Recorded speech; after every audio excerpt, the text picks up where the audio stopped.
আগামী কলিযুগে ওই কৃষ্ণ যাবে গৌরাঙ্গ রূপে নবদ্বীপে, আর আমি যাব শ্রীবাস পণ্ডিত রূপে। আমার পরিবারে আমার ভাইজির গর্ভে তোমার জন্ম হবে, তুমি হবে বৃন্দাবন দাস, আমরা দুজনাই কাঁদব, আমরা দুজনাই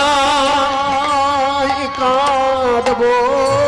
ওই কৃষ্ণ কৃষ্ণ কৃষ্ণ বলে আমরা দুজনাই কাঁদব, কৃষ্ণ কৃষ্ণ কৃষ্ণ বলে ওই দাদু নাতি